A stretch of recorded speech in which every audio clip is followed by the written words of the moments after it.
ที่ไปซื้อบัตรมันมีตัวอืมอืมอืม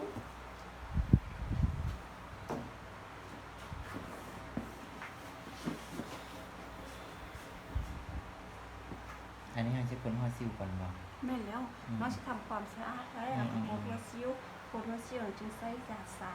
คือหลังเมื่อกี้แม่น3 นาทีมากิ้งหน้า10 นาทีมากหน้ามากหน้าแล้ว3 นาทีแล้วก็จะล้างหน้าทายายักษ์คล้ายคือกระเฮ็ดครบขั้นตอนในบ่แม่นว่ามีแต่เฉพาะโคตรซื่อแกมัน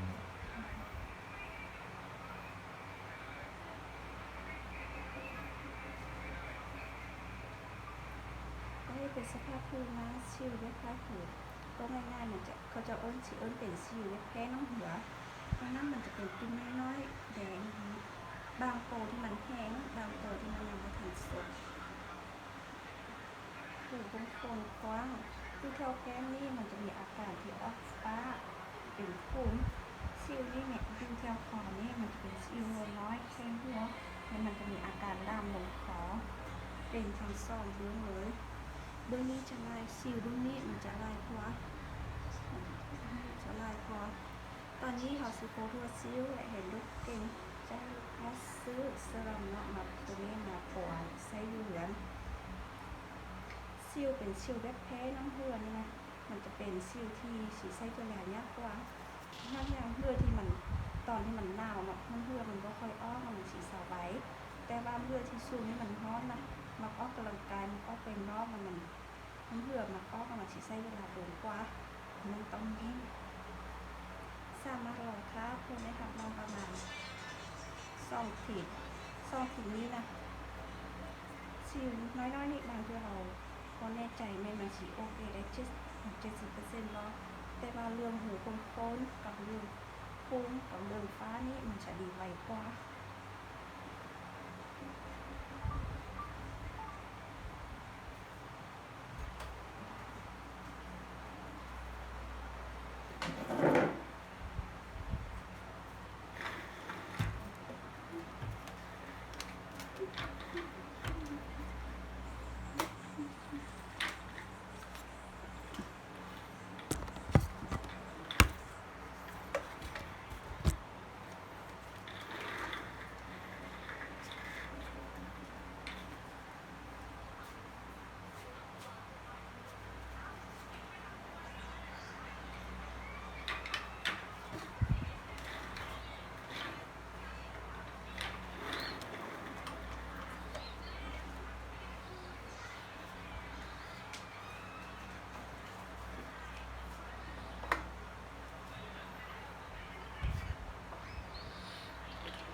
ซิวน้ำเหือนี่น้องคอยเจาะคนนึงที่มันครับมันจะตอนที่เบิ่งน้ำเนาะใกล้จะดีแล้วแต่ว่าเมื่อที่ไซนะต้องเสียเวลาแมนอีกเดือน1เท่าแหละซิวจึงดีมันขึ้นกับน้ำเหือมันสิง่ายบ่แน่นอนบ่ได้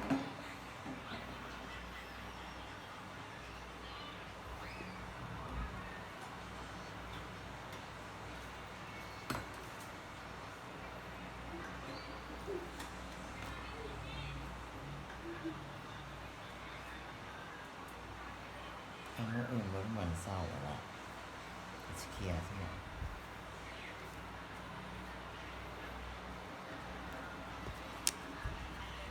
อันนี้ว่ารอทาสินเกียร์ออกเลยแล้วก็ไว้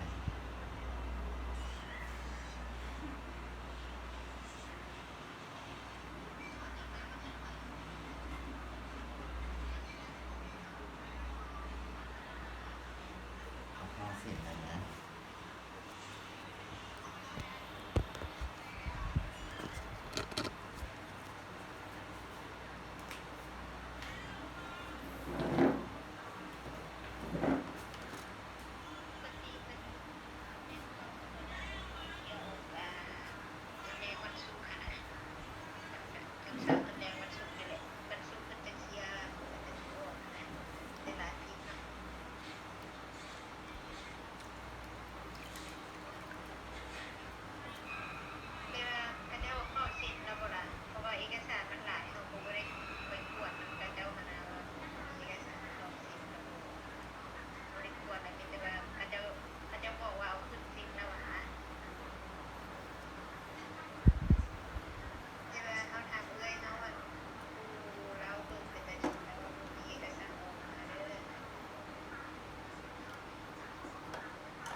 แปลว่าบ่ได้เนาะ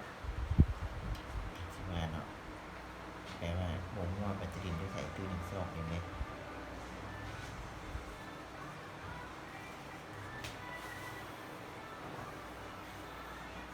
ตัวที่น้องใช้มันจะเป็นตัวคู่มากนะ อืม อันนี้มันซ่อมด้วยอันนี้หนึ่งมันใช้น้องซ่อมเกลือมีละสามเกลือ อืม ปกติมันซ่อมเกลือซ่อมหลังอย่างนี้ อืม ที่เป็นที่ใดที่ไอ้รู้สึกว่ามันคือตัวเองเพื่อนมันเบื่อมันออกไลน์มันจะใช้เป็นตั้งเข้าสวย เนี่ยเหรอ ใช่ไหมเรื่องการเก่งนี่เก่งแต่มืออื่นมือถือไอ้บอยไซต์ตัวมีแต่เอามันเด่นนะอย่างมือที่สามนี่ในวันอาหารเนาะเราเป็นวันเศร้าค่ะเศร้าเริ่มเป็นวันที่จึงเริ่มใช้เพราะว่าไอ้ไซต์อาจจะรู้สึกเจ็บแค่เส้นดังแบบนี้เลือดที่ไซต์ว่าไหนที่มีปัญหาเลือดเป็นน้อยเลือดไปคอยถือเป็นชิวน้อยนะ อืม เลือดน้อยไปคอยเราแพ้สองคนนี้อยู่แถวๆนี้ แน่นอน ชิวๆเหมือนติม อ ลา ร่อย แต่ชีวิตนี้บางทีไอจะรู้สึกขัน อืมแน่นอน แล้วยามใดที่ไอเห็นแบบนั่งเถื่อมือใดที่นั่งเถื่อของไอล็อกออกนะออกไล่นะตอนค่ำบล็อก อืม ว่าตอนแรงๆนะไอจะรู้สึกขัน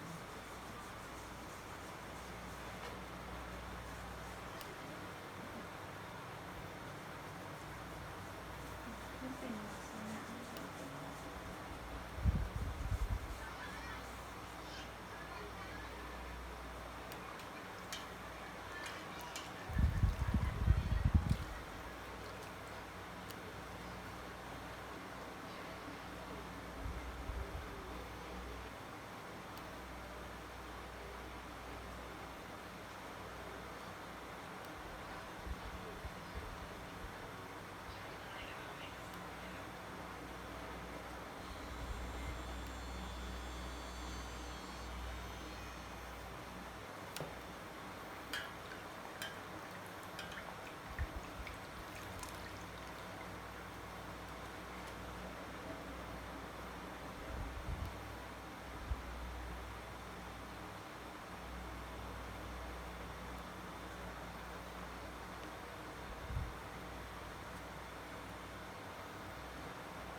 โอ้ย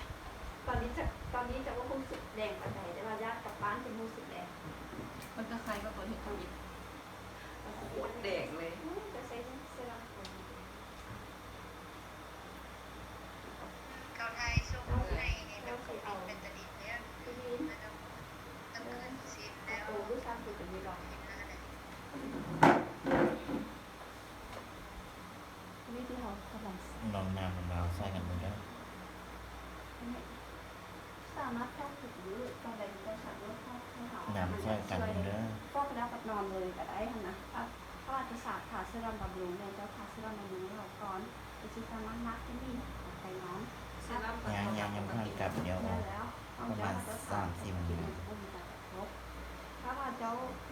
ลากอันมักตัวนี้30 นาทีไปล้างออกหรือไปขาเสื้อดำก็ได้ปิ้งก่อนก็ได้ลงเนื้อผ้าตัวนี้เมนมือซ่องมือไฟเขาขึ้นนึงเสร็จตอนนี้แล้วก็เป็นบรรจันขึ้นไฟ ลองเข้ารถบอกเจ้ารถบอกเจ้าพ่อ มันไม่เด็ก ตัวนี้เป็น65อยู่ที่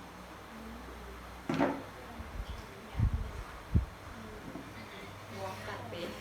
โลกันในซอกแรก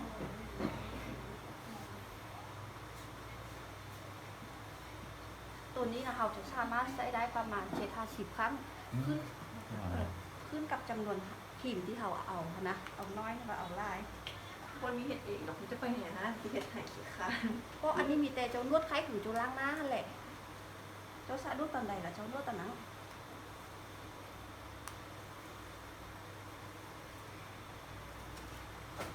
จะแล้วเจอปิ่นพัดลมมาคอยเจอ แม่แล้ว พัดลมเจ้านะ โดยค่าที่เสียเพราะว่าอบไอฮ้อนนี่นะถ้าว่าใช้ผัดลมนะมันจะอายมันจะบอกถึงหน้าอาย อันนี้ได้แล้วบอก แม่แล้วคุณคุยยาก บรรยากาศมาแถวนี้ทั้งทะเลค่ะ โอเครู้สึกหน้าเป็นอะไรบอกเขาเด้อ คุยมาก มันแดงที่ส่งหา โอเคอันนี้แม่เลือดที่อ๋อเพื่อนนี้น้องหากับซีไม่ น้องหากับยายอยู่นี่ตะกี้ในน้องจูเหมือนไข่ มันแท่งเท่าไหร่ นานดังนั้นยังว่าทันตั้งเหตุเถอะ จะยุบบ่อนรูปลับรออยู่ จูบอลตึกของแหนสาห้าชั้นคนสิบเมืองเลยอันนี้คาดไม่อย่างนะตรงนี้ปะตัวนี้มัน ออ จะ ก เป็น มอนาแล้วนะ เส้นน้อยเดียว อืม มันจะเป็นตัวมูซานพิษคือที่เอ้ยแต่งหน้าแบบนี้นะเอ้ยจะสามารถส่องเอ้ยรวดให้น้องเพื่อนเลยมันจะรูดซานจากขีมบำรุงที่ฝุ่นที่เกลือนออกจากหูของคนเลยแม่นแล้วซองหนึ่งเป็น35 ถึงคิดกะเกี่ยวกับความงามถ้าน้องครบตัวปัวจากตัวบำรุงอันนี้มันก็ยากมีแต่เขาล้างหน้าสะอาดแล้วเขาเอาจำนวนคิวนะเขานวด5 นาทีหรือว่า10 นาที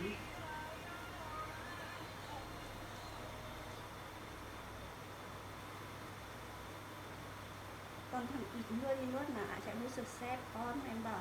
แต่ว่าตอนนี้ลืมหยุดแล้วมันบ่อายอันนี้มันต้องเป็นเพราะว่ามันต้องเซ็ตความร้อนนิดนึงมันจึงช่วยให้พวกซิลนี่มันกันเนาะ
จะซื้อแพงไปได้ฮะนั่น 40,000 เหรียญ อืม ซื้อสูงโควิด เราได้ถือได้เนาะไปหน่อยเนาะ แม่ 40,000 เหรียญนี่นะแม่นไหมแม่นไปไอ้นี่ ผ้านี่แม่เขาตั้งเองผ้าห่อตกแต่งภายในค่ะนะ อืม มันจะเป็นแม่เนาะ อืม เอาซ่อมข้าวหอม ตะกี้อยู่บอกแทงจะเศร้าป่ะ แม่แล้ว อืม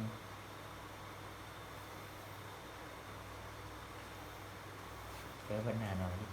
ติดเอแล้วเออ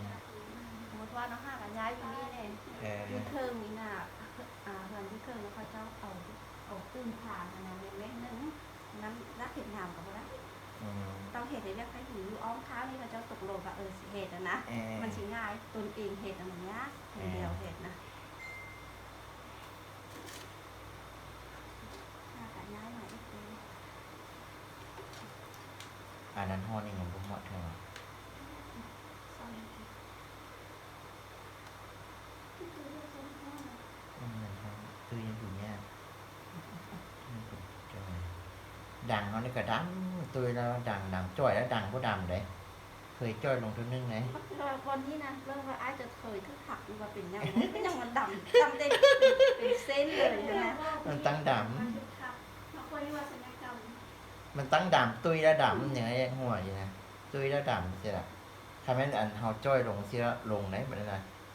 เอ ที อ นี้มันต้องเป็นแค่คือน้องคิดว่ามันอันนี้โมเมนต์มัน บ่ ทึกถัก มันต้องเป็นมันดำมันตุ้ยเขาตุ้ยหลายแบบเวลาเขาจ้อยลงตอนนั้นถือผ่าตัดจ้อยนะโอ้เห็นไหนเพื่อนจังน้อยเขางงอยู่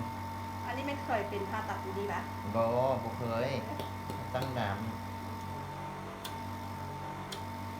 ถ้าว่าเขาใส่ผ้าอัดปาร์เนาะมันจะดำอยู่เท่านี้เลย ำ มันเป็นยังมันดำคือตรงนี้มันแบบยำผิดหรือสาเหตุยังเลย มันสาเหตุของตุ้ยนะมันเป็นจะเดือดเขาบีบด่างเขาโย่ด่างอะไรมาอย่างยังหัวอยู่ ใส่ตัวนี้นะมันจะปวดได้ปวดตัวนี้ได้เวลาไอ้ต้องทำเป็นสีไอ้ต้องใส่น้องมันจะใส่ เขาลำไม่ยังเดี๋ยวว่ามา ไข่ กับยังเลย ไข่ถูกชนิด เออ ชิ้นหัว เออ ชิ้นขวาย เออ ชิ้นม้า เออ ปลาแดก โอ้ยตาย กา เดี๋ยวเรา แฟ กาแฟกาแฟกินตลอดแล้วไม่อีกนะเออ แล้วอันนี้ไม่ต้องรู้สิว เออเออ นี่ต้องกับหมี่ได้ดีค่ะแต่ว่าก้อนเกลือดุดเลยจะต้องอบอายน้ำร้อนก่อนเลยถ้าแบบเรียกใครถือไปล้างหน้าซื่อๆไอ้ดุดน่ะมันบ่ออกมันเจ็บมันเจ็บเลยจะต้องอบอายน้ำร้อนก่อน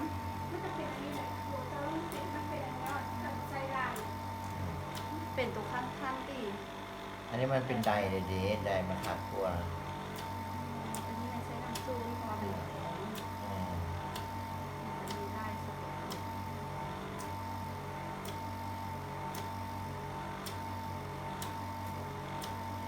คิ้วนะลามขึ้นคอลามขึ้นหลังลามกลัวดีแล้ว เป็นยุหัวกลัวดีแล้วเป็นยุหลังกลัวดีแล้วเป็นยุหนากลัวดีแล้วเป็นยุคอ คือบางคืนเนาะเพราะว่าขนาดชิวเนี่ยมันมักออกของร่างมาทางหน้าค่ะนะ เออ มันขึ้นกับตับป้อม แม่นะ ทางนั้นไอ้ก็สามารถกินยาแก้ตับป้อมกาวนะแมนเขาจะสามารถซื้อเป็นพวกที่เหมืองมันจุกออกไฟ เออ เพราะว่าเขาจะสามารถกินทุกมื้อได้ เออ ถ้าว่ากินยาเป็นเม็ดนะที่กินชุบหนึ่งผักชุบหนึ่งว่ากินตอนเพื่อมันพอดีตอนนะโมเมนต์พอดีต่อสุขภาพโมเมนต์นะ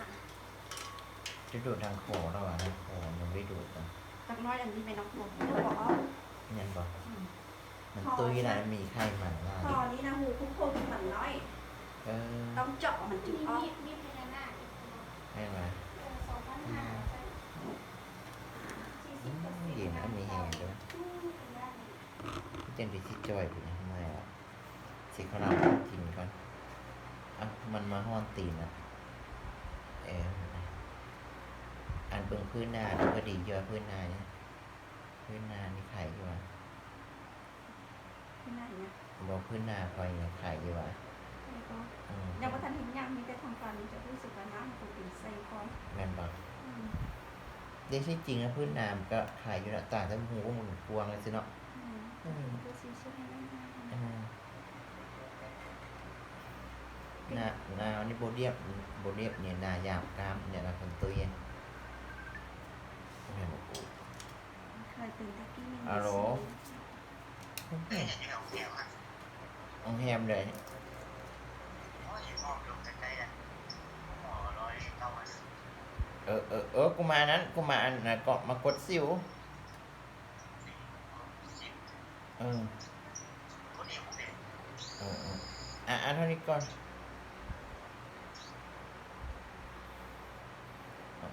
กูกดเป็นขึ้นมา5 โมงผีว่าเสียสิน ขอเห็นท่าแต่เราตอบว่าเป็นคนว่าเห็นว่าเห็นทวนเห็นอย่างนั้นนะ เจ้ามาให้เขาเบิ่งหน้ากันที่บ้าน โอเคอ่า ขึ้นตรงนี้ถ้าสิไปใส่บอสิข้าวไปใส่บอข้าวตี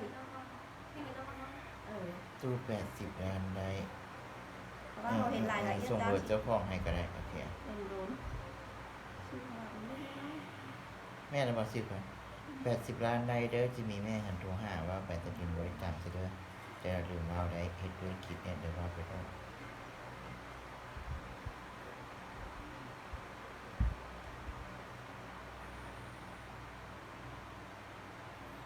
เนาะสิวน้อยๆเนาะสิวแบบนาโบเรียบอ่ะนะมาเฮ็ดให้นาโบเรียบสิวใช่เนาะนา ก็ อืม ไปได้คุยที่ตัวตรงนี้เราอยู่แล้วก็เชื่อ ไส้ตัวเดือดหูก้นกับบ่ตึงขึ้นเทื่อเป็นน้ำหน้าเท่าที่บ่ คุณแมนหูคนๆนี่นะเราก็ต้องใช้ไม้ทุกกิ่ง แม่นบ่ ต้องกิ่งนะ เออ มีเด็กขานะบางคนนะครับเหมือนจะมาช่วง กิ้ง แล้วใครถือ เห็นบ่อันอยู่คิ้วก็มี กระทบแบบนี้นะเจาะใส่น้อยลง เห็นบ่อยู่อันนี้ก็มีบ่คิ้วก็มีนั่นแหละมีบ่แต่มีสิวเนี่ยแต่อยู่ใส่ก็มีบ่บางตัวก็บีบปิดออกเนาะสิวนี่นะมันบ่แม่นสิวนั่นเลยสิวแบบบ่เฮ็ดไอ้นาเรียบเนียนสิวมันน้อยพุดออกนะ อันนี้ไม่น่าเป็นชิวเกลือก็ได้ แม่นแหละ น้องว่าถึงยากง่ายกว่ามันเป็นชิวแค่นั่งเกลือก็ได้ แม่นแหละแต่สิวพวกนี้มันบ่มีเลือดมันบ่อย่างนี้นะมันมีแต่เป็นหัวเนาะกดเอาง่ายอยู่ ง่ายจังกดไล่ แม่นแล้วเนาะแม่นแล้วน้อยหลายเนาะอย่าว่าสิไปซ่อมไว้เนาะไปบ่ฮู้กดคือเจ้าได้เขาไปซ่อมบ่อนกดนะเขาบ่ฮู้กดนั้นมีฮอดคอฮอดเทียเขาขี้คร้านกดติบ่มันหลายโพด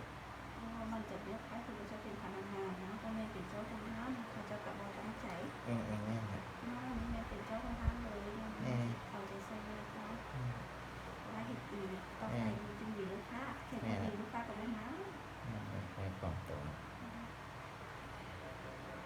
เบิดเด้อก็บ่ว่าเนาะงานพอแต่มันดีเนาะ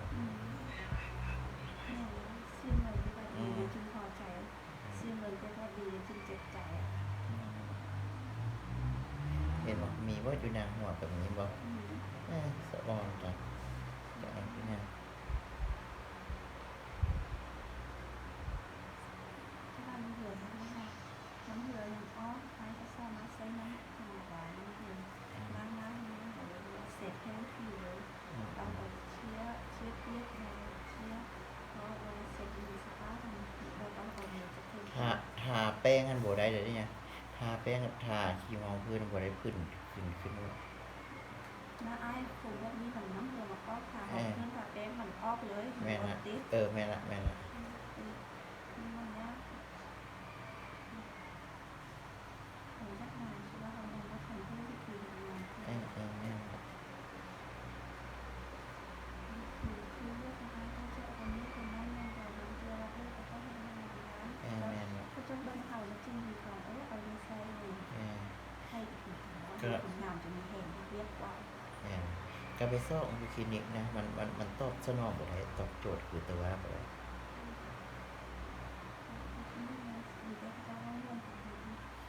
แม่นละเพราะว่ามาหาตัวอยู่ได้ซ่อจำมันสักคาเวียกเนาะก็จะลายดูก็จะลงน้ำใหญ่ก็จะใส่ ตัวเฮ็ดละเอียดดีสำหรับเบิ่งตัวนี้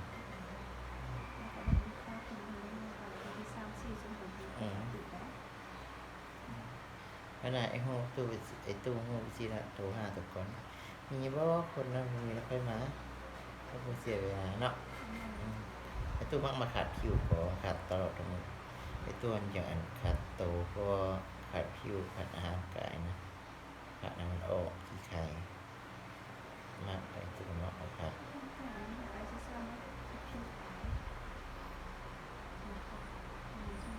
อืม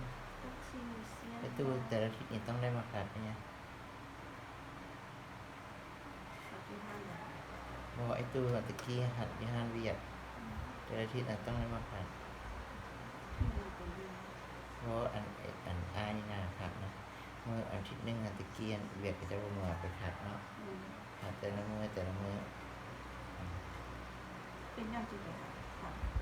เอาขัดมาขัดผิวเดไอ้ตู้ ตัดผิวเฉพาะหน้า ขัดเอาอาทิตย์หนึงขัดเดือนหนึง เห็นผมเรื่องนี้นะสวัสดิ์ไป ไอ้ตู้กับขัดก็แต่ว่าหน้าไอ้ตู้หันมันมีซิ่วตัวนี้นำเฮ็ดให้มันหนาหัวผู้หมุนกว้างหนาหยาบกรามแม่นบ่ มันมีซิ่วแบบที่นะแล้วไปลอกกดที่แล้วเขาบอกกดให้เขาว่าเจ้าไม่ได้เป็นซิ่วอะไรแล้วเขาบอกกดเนาะเขาบอกนั้นให้เขาบอกอันแบบว่าซิ่วนั้นคำว่าค่าน้ำไหล ชื่อ เสียเวลาน้อยอันน้อยไอ้เนี้ยซิ่วของกระเถิน ง่ายๆชื่อนี่ก็ต้องจับกดได้มันน้อยต้องเห็นรายละเอียดเยอะมันต้องเจ็บตาก็ง่ายแต่เจ็บขนาดว่าอันนี้มันมีซิวบอต้องกวดให้มันแรงตาม ถ้าแม่นอันตูแก้ปัญหาตัวเองออกน้ำก็บดีเลยเนาะ อันนี้มันน่าจะปวดนี้แล้วคือต้องแก้ในใจในปอดที่มันทำงาน แม่นละ มาเพื่อที่ขึ้นเลิกเบี้ยอะไรจริงไม่ต้องคุณร้ายลึกเต้นถึงประจำสร้างให้เพื่อที่มันลงปรับนะเพ่งแหงเพ่งแหงอยู่กับการนี้มันคือการลดสำคัญว่าทราบเป็นร่างหัวสะอาดตัวร่างด้วยจะเอาออกกำลังกายว่ามันเบี้ยนะ แม่น ก็ไม่ใช่น้ำเลยแล้วก็เอาผ้าสะอาดมาเสร็จแล้วเอาเลือกเรื่องเอามือซื้อเป็นเรื่องเอามือเอาไปเลือกที่กันพี่ว่ามันก็คือพี่คนอื่นแล้วดังนั้นเราต้องเอาใจใส่ลายคนก็ต้องไว้เห็นยังจะชิวแบบนี้เขาเห็ดประเทศ เห็นคณะของอย่างงามประเภทอย่างน้อยค่ะ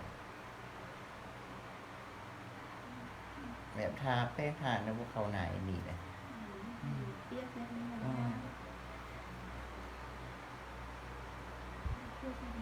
ทากระสิวกับขึ้นแบบน้ำออก เรียกชื่ออาที่สามารถใช้กับกันได้ทั้งนั้นเพราะว่ามันสื่อในที่มันจะได้ก็คือเลือกอื่นๆอย่างทางก็รู้สึกว่ามันติดกับปูบางคนเบิ่งมันบกนะ แม่นนะ อันนี้เป็นว่ามันผ่านมันสื่อไปเลยเยื่อที่ไอ้น้ำเหือเขาพอไอ้น้ำออกมันยังอยู่ทางใดที่อยู่ได้มันชิโร่ก็เคยชิโร่มีเพื่อซื้อสิ่งที่ต่าง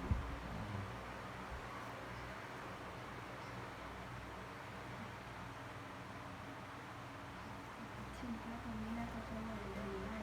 หรือว่ามันจะซับซ้อนบางทีเราไปทางก็จะถึงค่ายก็จะต้องมาด้วยชิ้นนี้ก็เป็นเติมที่ก็คือพวกเราก็เติมแล้วนี่แล้ว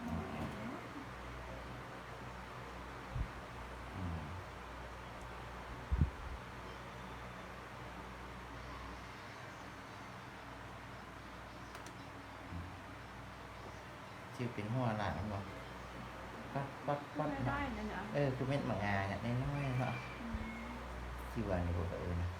มันออกมาได้น้อยเยอะก็บอกลายก็ เขาไม่ตื่นแล้ว แม่นเองบีบเนี้ยสิเนี่ย ลูกตัวเขาไม่ได้จะเคยเดินหรือเปล่า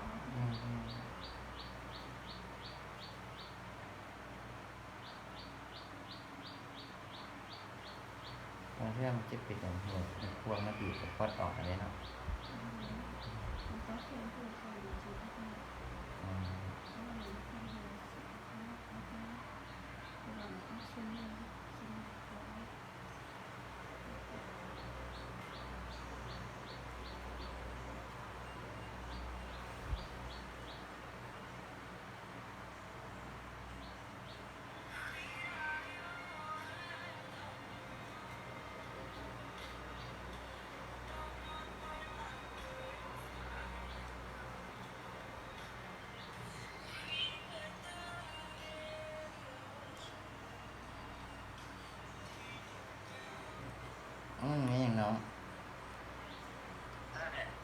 มันกันไหน อันดินตัวรถ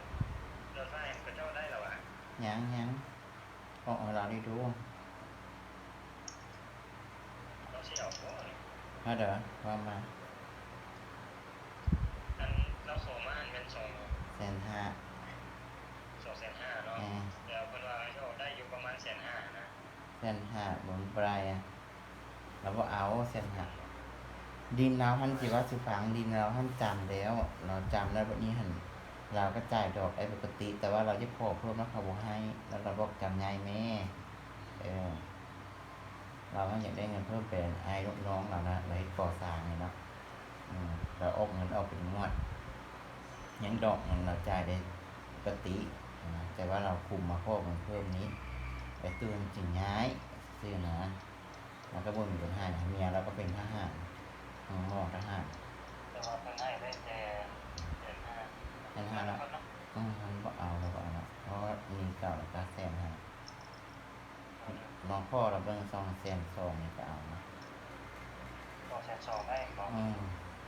ถ้าจ่ายดีบอกนะโดด200,000ก็เอานะ200,000 200,000ทำบ่ได้ถ้าว่าน้องบ่ติดต่อไปแสดงว่าบ่ได้เด้อ เออ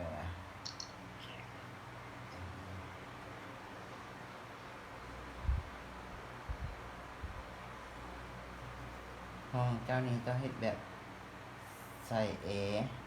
แล้วเฮ็ดดนตรีน้อยๆนึงพอดีเนาะตึ้งหน่อยนึงเอามาผ่อนคลายเด้ผ่อนคลายเพราะก็จะเจ็บปวดจะไปบีบสิวออกเจ็บ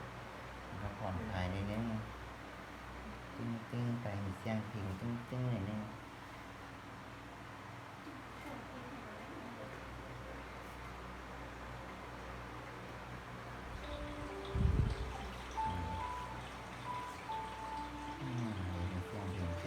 มันก็เพลินไปเลยนะไปเก็บเข้าไปเก็บได้เด็กน้อยก็น้อยแต่เห็นบอกเราก็ยังเด็กน้อย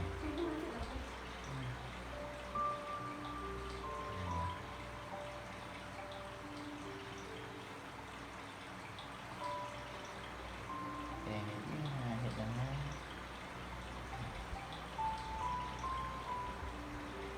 เราต่างเป็นบอกเป็นเมืองแท่งได้เมืองแท่งได้เด็กตอนไอ้ตู้โทรหาตัวนั้นเมืองแท่งไอ้ตู้อยู่บนไหนอยู่ต่างเสียงเนาะไอ้ตู้การมาให้เรียกอยู่เวียงก่อนติดต่อหาตัวลงมาเพื่อนเราอยู่ต่างเสียง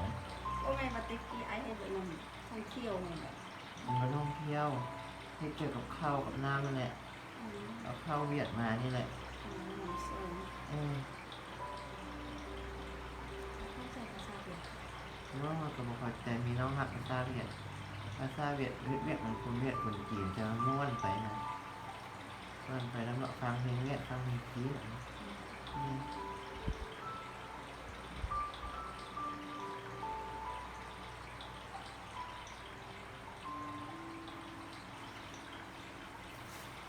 คือมากคนอันเวียดไหนมากแล้วเขาดูนะเขาดูเขาบอกที่พานคนลาวเขาดูข้าวบนข้าวบนนี่ข้าวบนแบบอันมีเงินนะข้าวบนคนที่ตัวนะแต่ว่าข้าวบนนี่คนธรรมดานะคนไม่มีเงินนะเนาะนั่นบอก มีคนที่คนนั้น แต่เป็นวัฒนธรรมเนี่ยโบได้เป็นไม่ใช่วัฒนธรรมเป็นคนลาว ก็อยู่มาเห็นท่านใดถึงเวียดนะเห็นเป็นคนเลิกทำของปีท่านใช่ไหม แม่นว่าเห็นเวียดเนาะเขาเอาเดินมาดูเขาบอกเขาเอาเดินมาดูเวียดคือบ้านไอ้ตู้เขามาเศร้ามาแล้วก็ดูได้นะน้อยก็ดูได้ดูว่าตายพ่อแม่เขาสอนแต่น้อยดูขนาดเลยเนาะน้อยดูบอกน้อยนะเตยอันคนเรา3 คนมันผู้เดียว อ๋อเดี๋ยวไอ้ตัวเดียว บอกหมายความเปรียบเทียบคนลาว3 คนก็บอก3 มันผู้นึง อ๋อ เนี่ยคนเนี่ยเนี่ยอยู่กกหูอยู่ใส่ก็มีอันนี้เนาะบึ้งไหมตัวบึ้งไหมมันบอันซิ่วนะเป็นไปเบิดเนาะลามไปเบิดนั่นเราเป็นตาหน้าเนาะซิ่วไอ้ตู้ซอกคนกดไปเสียบูมีเขาว่าเขาขี้ข้างกันระบบกดเนาะระบบกลัวสุดขีดแบบว่าอยู่ในกลุ่มอยู่ในนี่ก็มีอยู่ในอัน พุ่มก็มีโอ้ยสิวไอ้สิวเอาไฟซ่องใส่ก็เห็นสิวนี่แม่นบอกมันค่อนข้างค่าน้ำลายตัวสูงโอ้ยค่ะแม่ตัวปูอ่ะปัวซิวไอ้ตู้ดีนบุอึดเพราะผิวอันตระกูลไอ้ตู้เวทีเบิร์ด5-6 คนนะนาโบเรียบใส่เป็นเวทีเบิร์ดนาข้าวอยุ่แต่นาแบบว่าลักษณะเอานาข้าวงามอยุ่แต่ว่ามันเป็นซิวไปสินะสิอายสิยากกว่า แม่นบ่ ยากกว่าเป็นน้ำลายแหละคนช่วยน้ำหัวออกอันนี้เลยยากแล้ว แม่นเนาะ สักพันนึงคือแถวหน้าภาค แม่น คือไม่ยากมันสิออกมันสิยากกว่าบางเพื่อที่ไอ้ใช้เซรั่มตัวนะไอ้รู้สึกว่าทีนี้ดีแล้วว่าถ้าว่ากินยาไอ้น้ำเกลือนะอ้อมมันชิขึ้นสักตุ้ม15 ตุ้มไม่ว่าขึ้นตลอดแต่ว่าบางคือมันหยุดแล้วแต่ว่าเข้า3-4 วันขึ้น ไอ้ตู้ทาครีมยังบ่ได้เลยนะมันไล่ออกเบิดนะว่าบ่ได้ซะแม่นบ่ แม่ แล้วเป็นหูกุ้งกลกวงเลยดีแก้ใบหน้าไม่ดีจังได้หน่อยมันมีจะใส่อันเครื่องสำอางร่อนลอยไปละใส่ไปจนเดี๋ยวเขาว่าดีก็ใส่บ่เนี่ยบ่ฮู้นี่ ถือว่าฟ้าคือตอนนี้มันไล่พวกแกผู้ใดใครก็ว่าจะดีดีเขาใส่ตัวตีเลือดก็คือใส่ก็คือวิธีนะก็คือภาษาภาพน้ำคุณอีกทีใส่นางแดงคุณนางแดงผมไม่รู้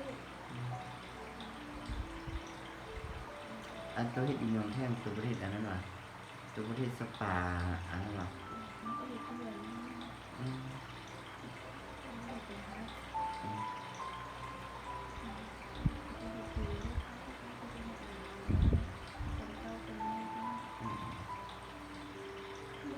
เป็นตัวที่ตัวชื่อดีก็ดีแล้วแต่มันจะเป็นชื่อฮอกเดนมันเป็นชื่อตัวอะไรมาเนี่ยมันมาติ้งนะเลยเป็นภาษาบุญคนหนึ่งแต่ที่นะเราชื่ออะไรตรงนี้คือเป็นต้นแบบต้นก็คือดีๆแล้วเขาต้องเอาใจใส่เขาก็นั่นแหละมันได้ที่เรียนเอาเงินหายจนมันจะไปหายจะไปหา เห็นว่าตัวเนี้ยไอ้ตู้บีบบ่ได้เด้มันสิบีบได้เนาะแม่นบ่มันสิไปออกง่ายบ่มันยากสวย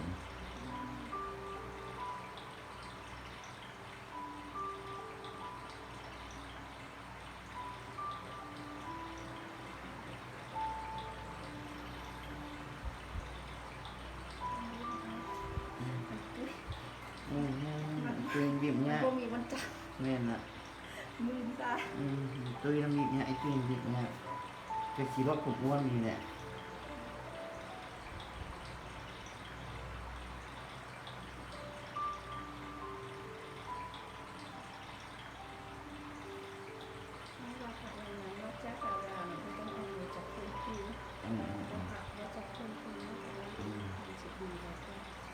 ก่อนจับมาถึงโดนเพราะว่าบางเพื่อนลืมให้เขาจับตรงนี้จับตรงนั้นมันเปื้อน กินมาของหอยกุ้งจะเป็นหวานปะก็ดีหอยน้อยๆใส่หอยใหญ่เนี่ย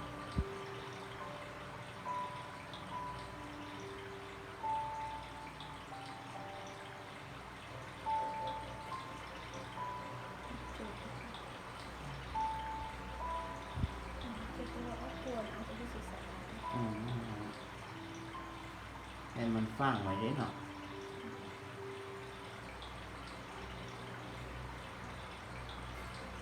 นานๆฮัดโผล่ไปหน่อยดูดูหน่อยชอบหมอกเก่งตรงนี้ตัวเราเราได้เปลี่ยนเดี๋ยวรักษาตัวโตจะเป็นจะเอาไปกูไปขัดหน้าอยู่แล้วขัดตรงไหนเอาขัดไปฮะ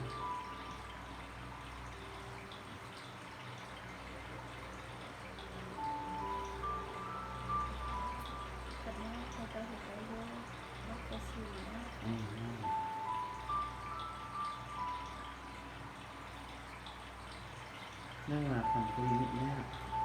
ทำตัวง่ายก่อนเนาะชื่อนี้มันยากหน่อยแบบยากอย่างนั้นยากชื่อก่อน แล้ว ตุ้ยจอยมันโดนเกี่ยวแบบ นี่นะเราคนเคยได้กินเนี่ย ถ้าเรามันเป็นชิ้นเลยเลยนะตรงกับตัวเนี้ยชิ้นง่ายนะตัวบางตัวมีเลือด ตัวตัวเฮ็ดนี่จะปีแล้วเนี่ย สร้างปี เจ้าพ่อคนลาวอ่ะ ฮะ ตัวอันมาอันนั้นมาสร้างครอบครัวที่เวียน สร้างก่อจริงเลย วัวอันพวกตัวคนลาวอ่ะตัวคนเวียดให้ลูกอีกคนอ่ะเฮียนอยู่ลาวนะ มันอยู่หลัง10 ปีก็ ไม่ตัวเป็นอันเอาอันลูกตัวเข้าเฮียนอยู่ฮานอยไปเดือนแล้วก็ผู้ชายโดนแดงคนนั้นเฮียนเวียดนะ เรียนอยู่เรียนนะชื่อลาวแล้วเรียนซ้ำๆแล้วก็อยู่เห็ดไม่เรียนลาวเลย ลาวที่คนลาวนะ ที่ลาวเวลาโดนคนไม่ได้กระเทียมนะ แล้วฮะไอ้ตัวก็มันก็ลาวดิ แล้วก็บางคนเราคนเรียนที่ลาวโดนนะกับเรียนมันง่าย อันนี้ ที่ลาวนี่มันค่อยๆไปค่อยๆเห็นมันลงไปว่าที่ข้างล่างแบบไหน พี่เวียดอันไรเพื่อนเนาะไรพวดอันพวดโอ้โหสับสนวุ่นวายตัว มันแค่ข้างล่าง เวลาเล็กค่อยเป็นไปค่อยนะไป ไอ้ที่ต้องยืนเรือของเรานะมันยังค่อยไปกว่านี้เองทีนี้มันก็ยังนะคะคือพัฒนากว่าว่ามันการแข่งขันกับนี้เวลาสุดท้ายว่าแข็งดูเรียนนะดูอายุนักความดูโลกกับเราไปที่ขนาดค่อยๆไปค่อยๆมากับเรื่อย เนี่ยมีอีนี่อันไอจูไปเนาะไปขัดหน้ามันก็ขับเวียดแล้วผมว่าว่าเนี่ยขับเวียดถ้าเข้าแข็ง ๆดูปัจจุบันนักความแข็งแล้ว นี่แบบแข็ง นี่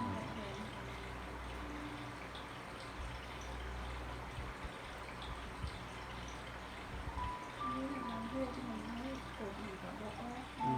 มันออกน้ำซื่อๆ แม่นนะ มั แม่ น น บางคนมีอาจจะเป็นกลุ่มอย่างนี้นี่มันจะคิดได้เป็นคิดมากถ้าทีมันประมาณเดือนก็เข้ามาเที่ยวนึงวันบางทีโอเค มันก็ออกนะแล้วน้ำมือกระถาเสียงอะไรใช่ไหมแต่คนแล้วจุดนั้นก็ทาอื่นมาเลยดิถ้าเป็นกันเนี่ยเป็นสิวทามันขึ้นออก มีเป็นขาเป็นเยอะแชร์น้ำ นี่แหละมันซึมใช่ไหมมันซึมมันเพื่อเหงื่อออกก็ออกนั่นได้นะเสร็จเหงื่อนะ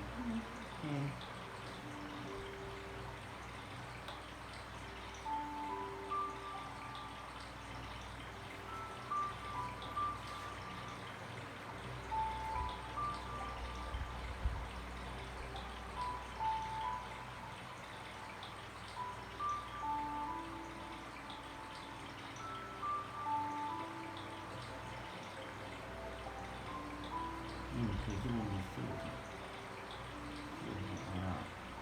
สิวนี่มันหนาที่มัน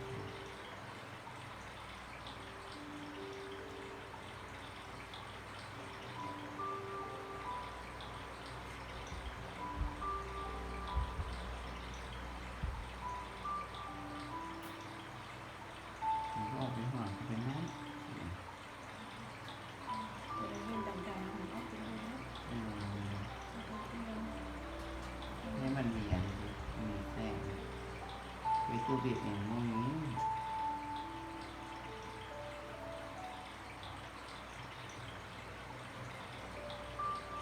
ประสบการณ์กับเคยเป็นสิวไม่รู้ว่าอันนี้มีสิวอันนี้จริงก็มีอะไรกดงบเป็นยังนะต้องเรียนต้องมีประสบการณ์มันเห็นเวลาโดนมีประสบการณ์ เอาลูกตัวผ่านไหนแล้วเนาะ นั่นแหละ เข้ามาซอยเรียกอยู่นะ โอ้ยก็คือในสุดเป็น5 ปี ทำเป็นได้30 ปี สั่ง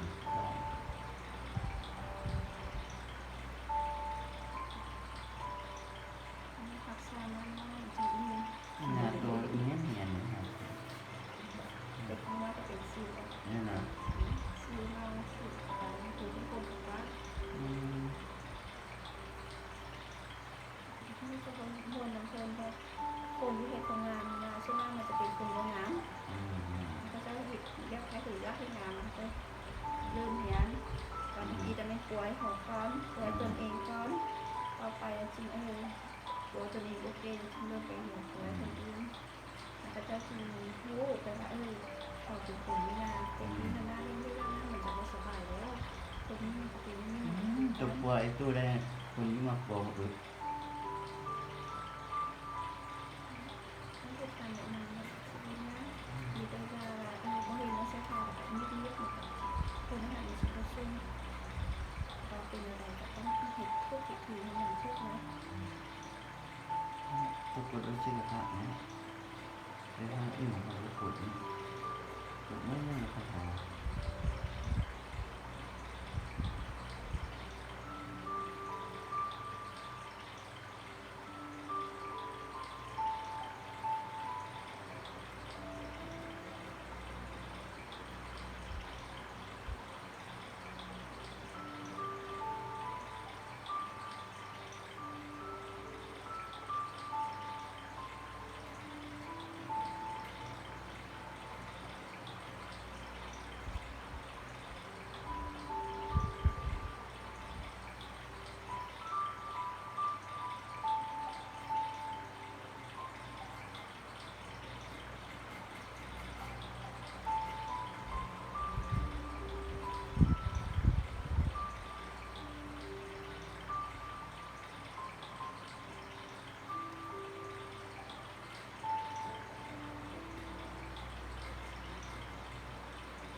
แหงตัวโอ้อุตานโดนแล้วก็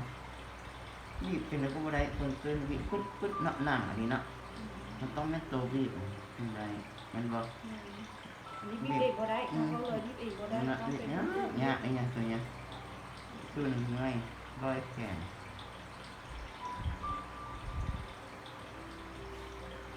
มันจะปวดคอเลยบอกปวดคอแดงตัวคือหายเนื้อคืออะไรมันคือยากหายใจยากแล้วก็ดำอยู่ปวดกันแบบผู้สาว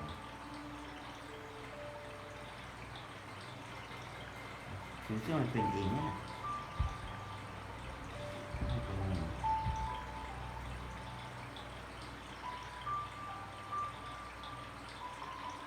เป็นตัวไปใส่ทั้งเส้นเด้แต่แรกใส่ทั้งเส้นนากับแม่อยู่เป็นลูกเขาว่าดี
มีแหงใช่ปะมีแหงใช่ไหมเบาหน้าเจ็บอยู่แต่มันเบาหน้าอยู่อุดตันโดนนี่แล้วไอ้ตัวมันได้ไปกดมาจากเดือดครับตัวกดช่วงโควิดนะไปเข้าห้างเดี๋ยวก็อย่างเงี้ย มีหานน้ำใจ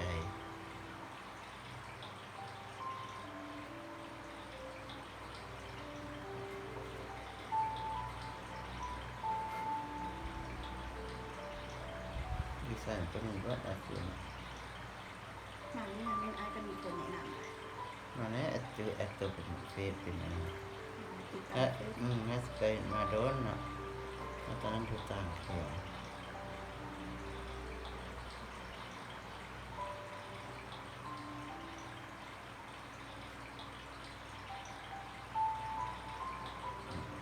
เดี๋ยวมันเก็บกัน เจ็บแล้ว แค่นี้กับแพรศพเนาะเป็นสิ่ง โซ อืม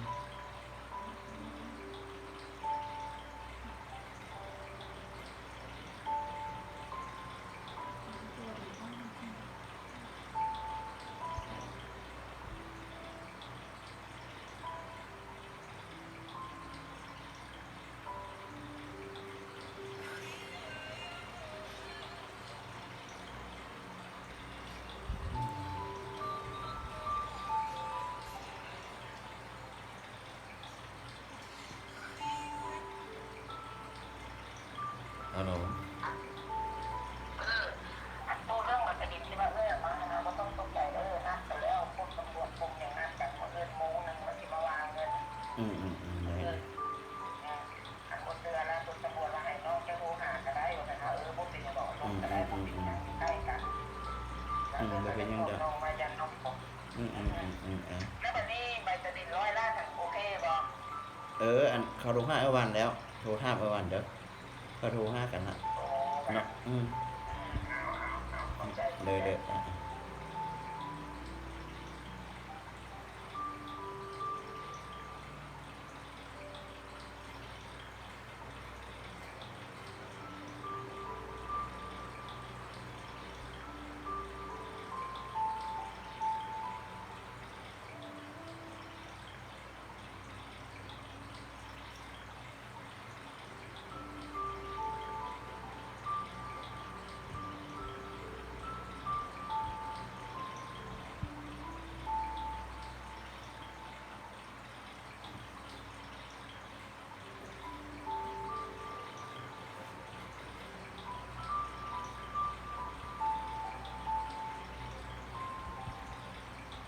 ทางนี้มันจะลายมันจะลุ่มลายทางนี่ชื่อแต่กระโจนชื่อแต่เจ้าไหนตู้บีมันหัวบ่ออกคือตัวสิ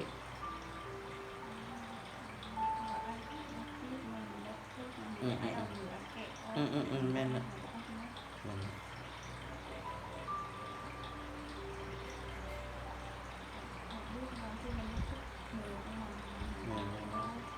อันกบก็ไม่ในกดชื่อนี่เขากดจากครั้งมันจึงแล้วรู้สึกดีกดจากเทื่อ ก็คือเดียวนะรู้สึกแล้ว นั่นแหละแล้วบางเทื่อมันมีอีกอันนั้นมันกดอีกนี่กดก็มันไม่มีว่าในนาโพลทีนี้เขาเป็นดูเขาต้องไอ้มันมีน้ำเหือลายเนี่ยอันนี้ไม่ไอ้เขาเข้าใจเห็นน้ำก่อนเด้อเขาคืนแล้วมันก็คือคนอื่นนะเขาเจ้าธรรมดา เหื่อมันบ่หลายมันอ่ะอันนี้เหื่อห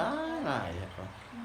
แต่งหน้าไม่อย่างเหื่อออกอันหน้าออกหน้าเท่าไหร่ดีก็ออกหลังแล้วบ่ออกหน้าออกหัวไอ้ตัวชื่อจังหัวแบบนี้ก็จะรับเป็นงานที่เรื่องตอนที่ว่าดีแล้วงานเป็นงานที่น่าจะเป็นชิวออฟที่ทำเหือแล้วมันก็ได้ไม่ได้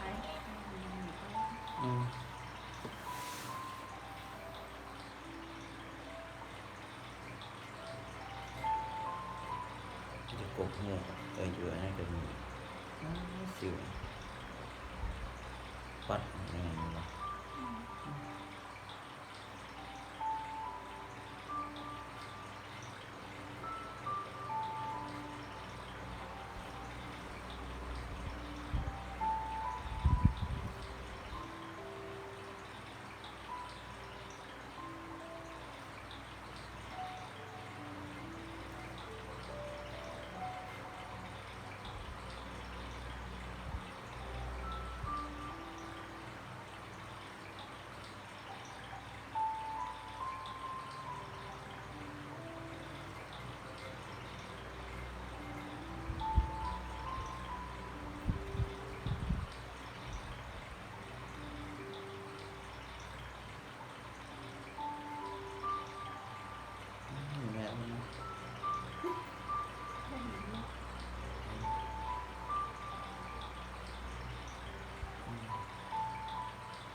กดแค่นั้นเจ็บแล้วก็เนาะ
คำนี้ประมาณอีก10 3 นาทีแต่ว่าเลยเบิ่งค่ะตอนนี้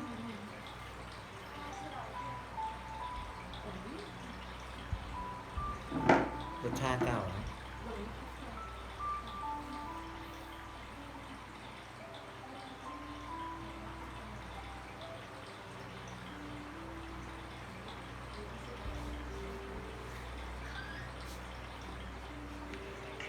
พ่อน้อยหนึ่งรายด้วย เ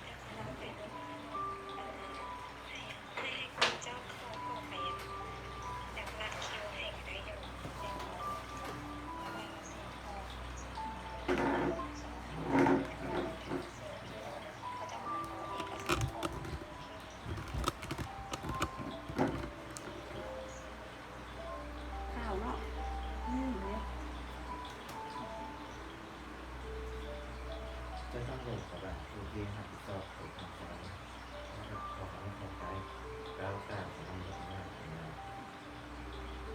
เรากาสเสร็จแล้วแว่นเอาแว่นเราเพิ่งดูทั้งถึงกันเลย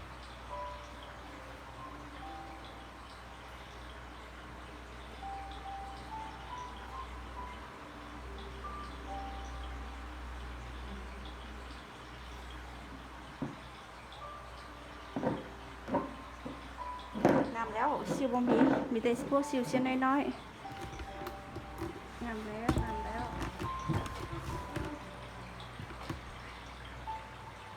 นี่ไอ้แทนบอกซิวของไอ้ จะอ่อนเนาะหลายหลายวะหน้าตัวก็งามแล้วหรือเปล่าหน้าตัวหน้าไอ้ น้อยๆขอไอ้ล่ะมันจะเป็นซิวใหญ่เพราะว่าที่ทางนัดทักมันจะเป็นซิวน้ำมา หน้าตัวก็งามมาแล้วหรือเปล่า นี่ โอ้จะสีดีเลย งามแล้วข้าวแล้ว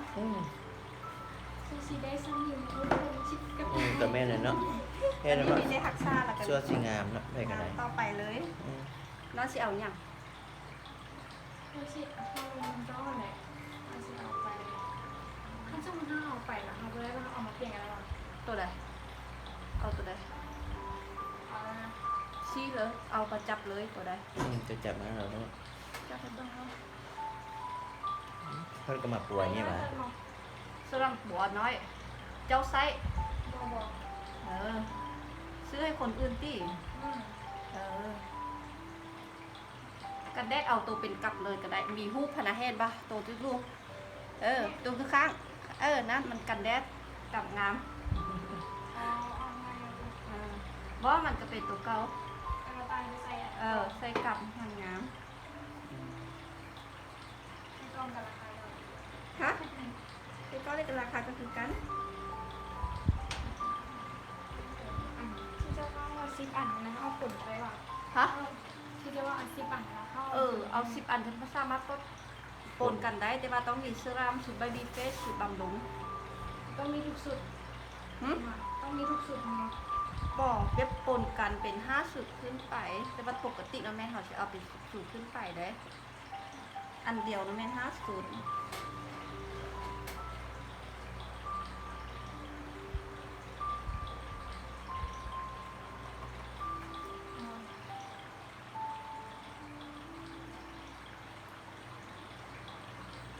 แล้วพวงจะโดนแล้วอ่ะ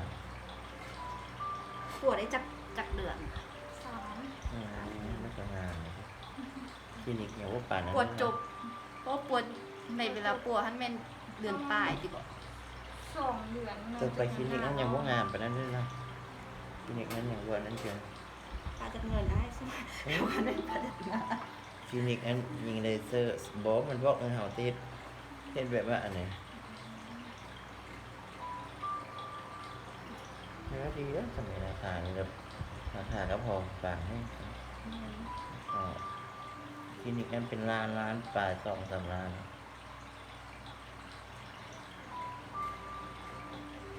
หน้าเมย์เจ้าตอนนี้เป็นอะไรล่ะ ก็เพิ่มไทยเป็น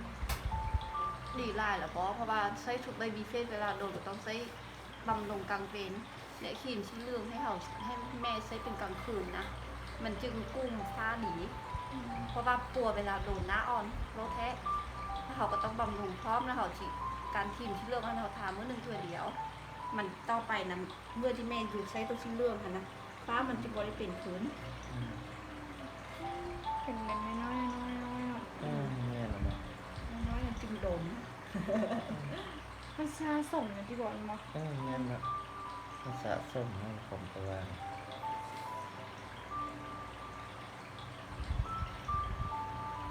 มันผิวอันเคยแพ้มาดิอันยืดจุดใส่กันเส้น แป้งคางเซน มันแพ้มาดิคืออันใส่แล้วมันดู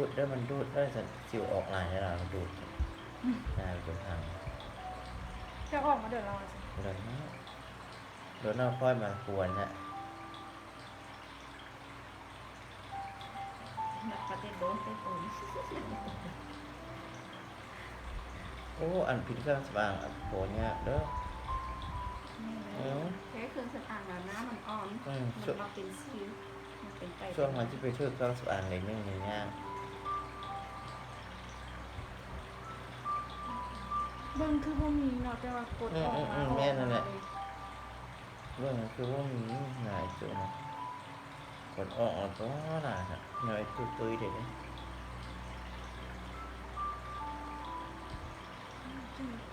เป็นตะมันเรามันมือขนาดกดหัวใดก็ออกมาหมดเลย ต้องมีแหงก็ต้องกดออกเอาไว้เจ็บก็ บ่ได้เจ็บอ่ะ มันอุดตันเด้ซิวเฮาอุดตันเด้มันคือเม็ดบางงายมันบ่มันแบบซะเลยมันยักออกมันออกบ่ได้เทื่อสินะประมาณนี้นะแล้วเฮากดไว้ที่กดบ่ได้เด้เอากดไปสินะต้องให้คนมากดให้คือลาว ชีวิตนี้น่ะตอนนี้กดออกแห้งๆแล้ว มันเบาหน้า เจ็บก็เจ็บแต่ว่าที่จะสบายได้กว่า คือมันพุดออกนะแม่ละบ่พุดออก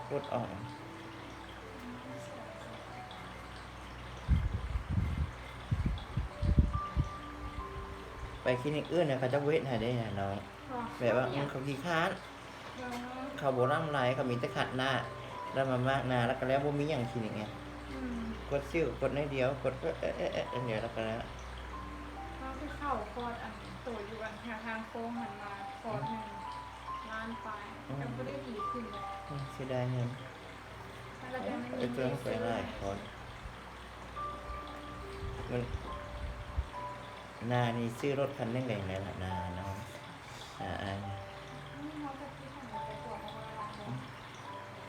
แล้วก็เลยถ้อยท้อใจก็เลยปะเลยเห็นบ่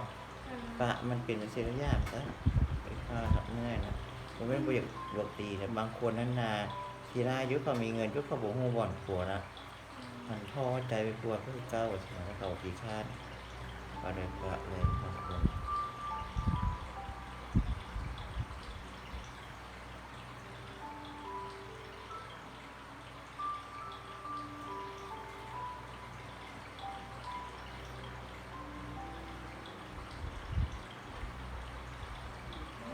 อาจจะช่วยลาดอันน้ำซะมั้ง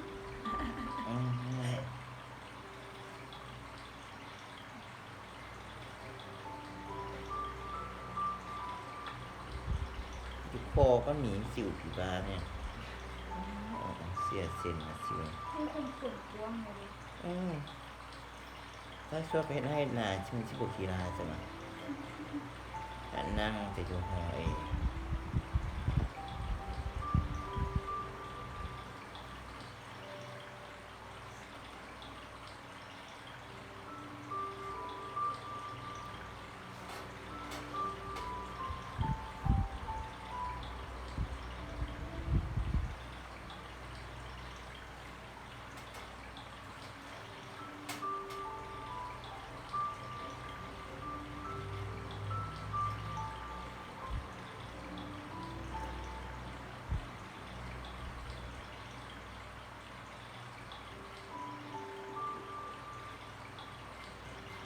ยัดข้าวเอาพร้อมตัวอันมากน้ำหนุ่มเขาหันนะเอาพร้อมเนาะลงค่ายหันนะเพราะว่าไล่คนพระเจ้าผู้รับผัวจะยัดข้าวมันเขาเอาตัวหนึ่งข้าวหันหน่อยค่ายเพิ่มหนึ่งสีข้าว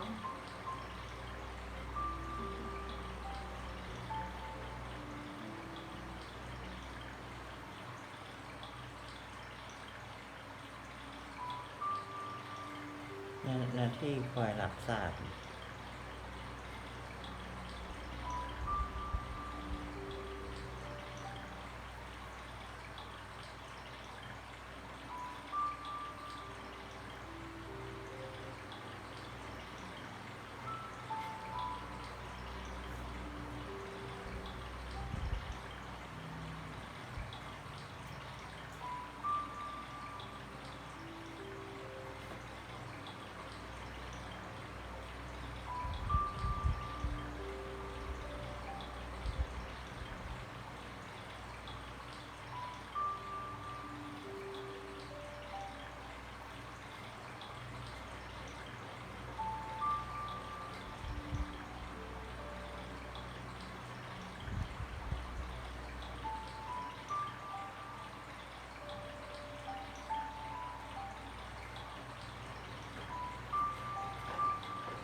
กำจัดฟ้าก็ครีมสีเหลืองมันจะเป็นตัว ทำไมหรอ บ่มีกับเถอะตัวครีมสีเหลืองยังบ่มีกับ แล้วทำไม ตัวนี้เป็นครีมกำจัดฟ้าถ้าคือให้แม่น้องใช้ตัวนี้นั่นแหละใช้เป็นกลางเวนกับเซรั่มบำรุงให้แม่ทาเซรั่มบำรุงกลางเวนครีมกำจัดฟ้าและกันแดดกลางเวนก้อนนอนให้แม่ทาครีมสีเหลืองยามใดที่แม่สังเกตว่าหน้าของแม่เนี่ยฟ้ามันพอใจแล้วนะจึงดูใช้ครีมสีเหลืองให้ใช้แต่เซรั่มบำรุงกำจัดฟ้าและกันแดดนี่นะต้องบอกให้แม่ทามื้อหนึง3เทื่อเด้อ8 โมง 11 โมงกับ3 โมงแลงมันจะกุมแดดดี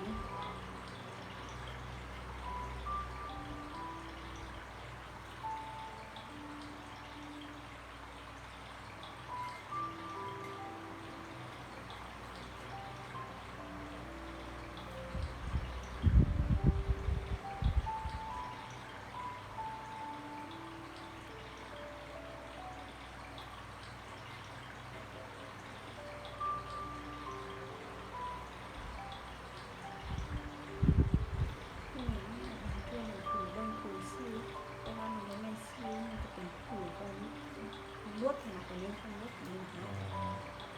แล้วก็จะแทนติดผิวของโทษนะมันจะเป็นมันก็ไม่ซิ้ว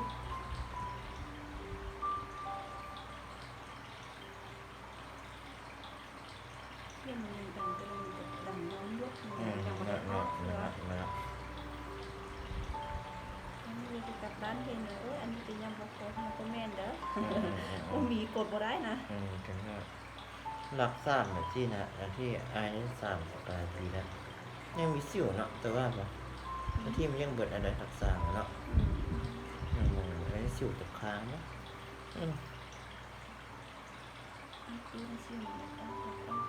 เนาะนี่มันยังหัวอยู่ร่างอยู่ให้เป็นยังเป็น เดือนหนึ่งประมาณแล้วสุดเลยเดือนหนึ่ง วันนั้นสิหาแล้วเป็นตัวเล็ก คนอื่นเนาะเพื่อคอยอย่างนี้ตัวไอ้รับน้ำงานชีวิตเลยน้ำมาเอาใจใส่กับ บัวยากได้ยังของไอ้บัวยาก